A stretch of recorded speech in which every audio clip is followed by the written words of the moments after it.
सुवर्ण charitable trust द्वारा संचालित धनकुवरबेन बाबूभाई धाकण हॉस्पिटल आणि रमाबेन प्रवीणभाई धाकण कार्डियक सेंटर के उद्घाटन के लिए उद्घाटक के रूप में जिन्होंने हमें अनुग्रहित किया, ऐसे परम पूजनीय सरसंघ चालक आदरणीय डॉक्टर मोहन जी भागवत, हमारे साथी और जिन्होंने पूरी लगन के साथ, मेहनत के साथ एक मिशन के रूप में इस कार्य को हाथ में लिया था और आज उसको संपन्न भी किया है, ऐसे हमारे सहयोगी लोकप्रिय विधायक भाई योगेश सागर जी, इस सुवर्ण चैरिटेबल ट्रस्ट के ट्रस्टी श्री बाबूभाई धानक जी, आज सभागार में उपस्थित सम्मानीय मंगल प्रभात लोढ़ा जी, राहुल नार्वेकर जी, आशीष शेलार जी, गोपाल शेट्टी जी, राघव नाइक जी, सुनील राणे जी, मनीषाताई चौधरी, सभी यहां पर उपस्थित दानदाता और उपस्थित सभी बहनों और भाइयों, मैं सबसे पहले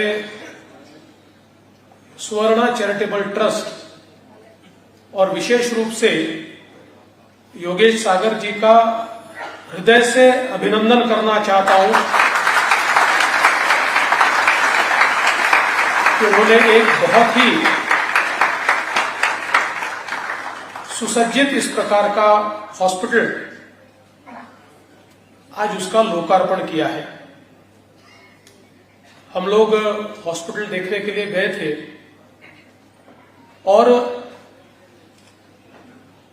जितनी भी आधुनिक यंत्र सामग्री आवश्यक है, ऐसी सारी स्टेट ऑफ आर्ट जिसको हम कहते हैं, इस प्रकार की सारी मशीनरी और इक्विपमेंट्स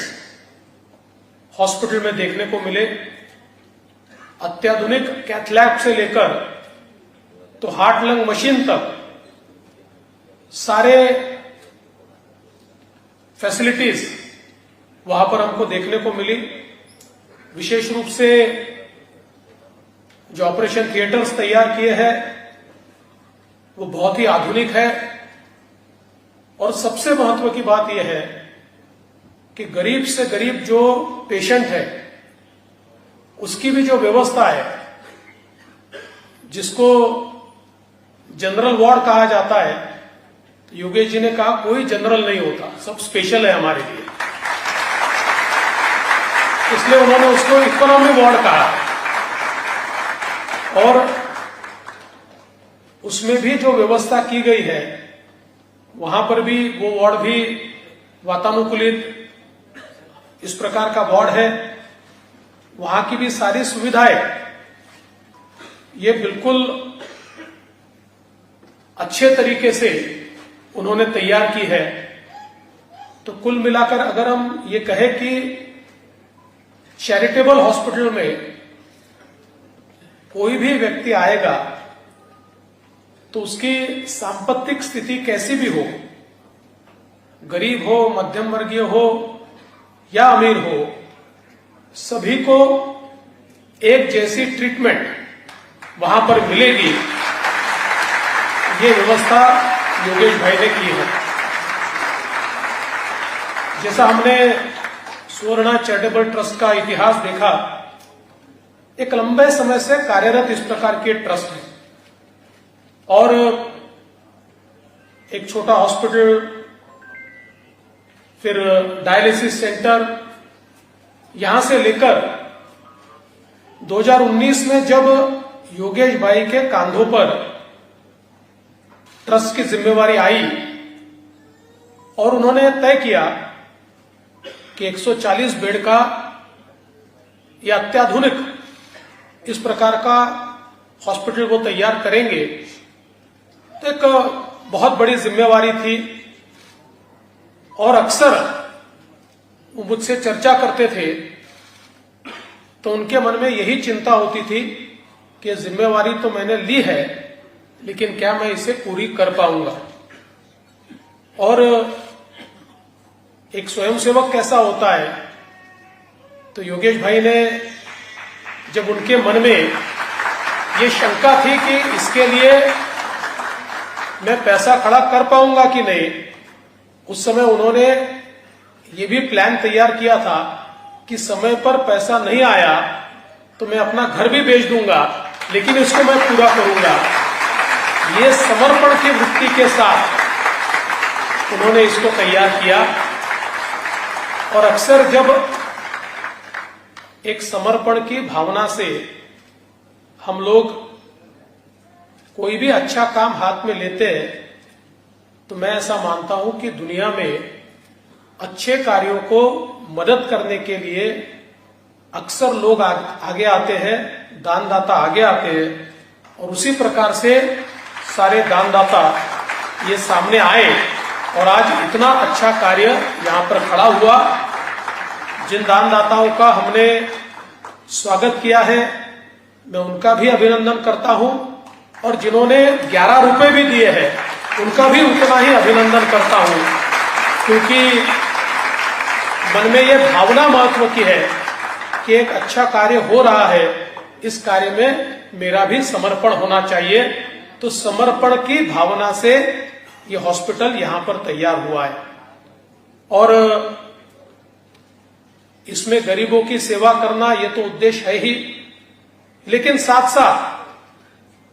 योगेश भाई ने ये भी संकल्प किया है कि हमारे थाना और पालघर जिले में जो आदिवासी क्षेत्र है उस क्षेत्र में जो हमारे गरीब आदिवासी भाई बहन है इनको टर्शरी केयर की जहां आवश्यकता पड़ेगी ऐसे लोगों को वहां से लाना, यहां पर पूरे उपचार उनके करना और उनको उनके घर तक वापस छोड़ देना, इस प्रकार का कार्य भी यहां पर चलने वाला है। तो अस्पताल तो वहां नहीं ले जाया जा सकता लेकिन उनको यहां लाया जा सकता है। इस संकल्पना के ऊपर इसको उन्होंने तैयार किया है और मेरा विश्वास है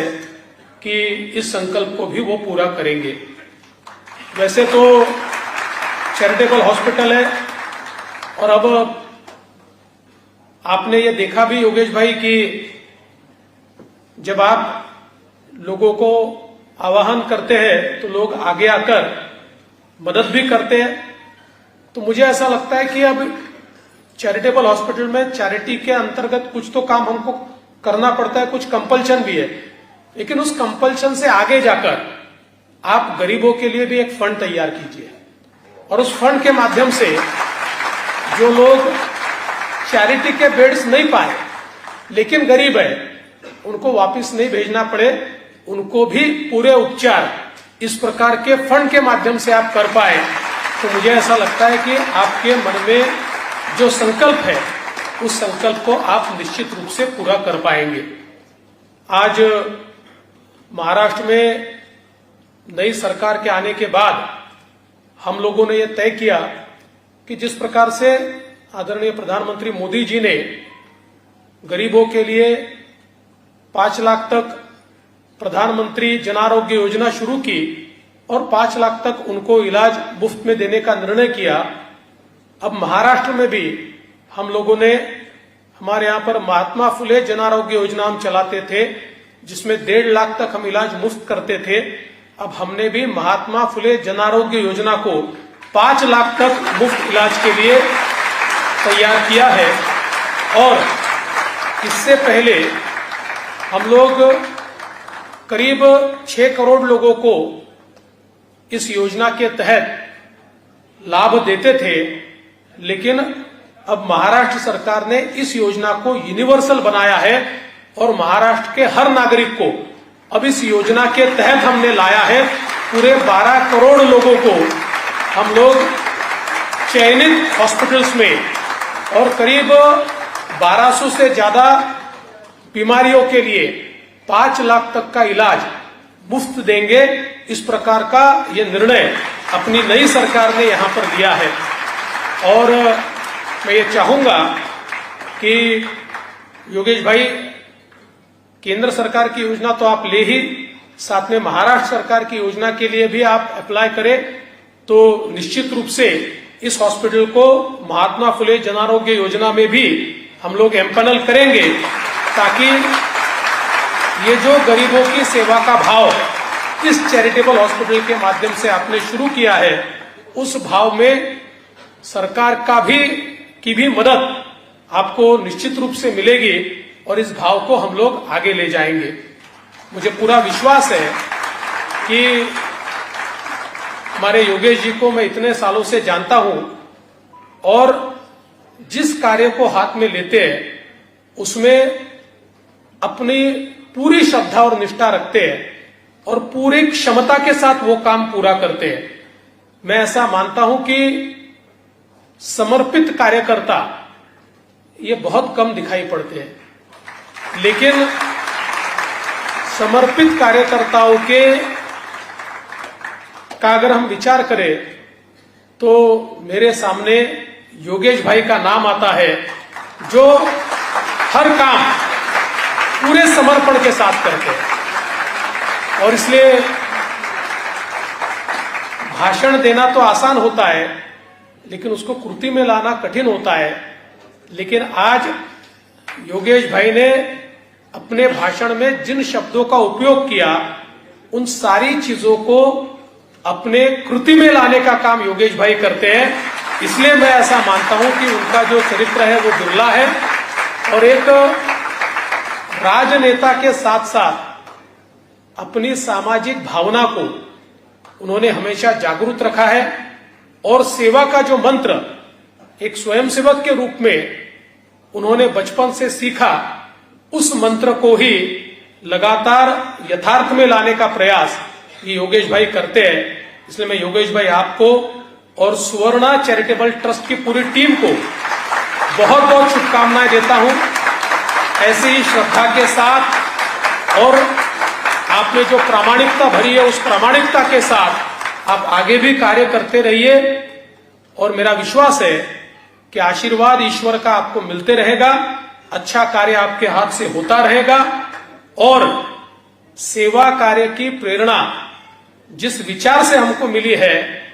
उसी विचार के हमारे प्रमुख परम पूजनीय मोहन जी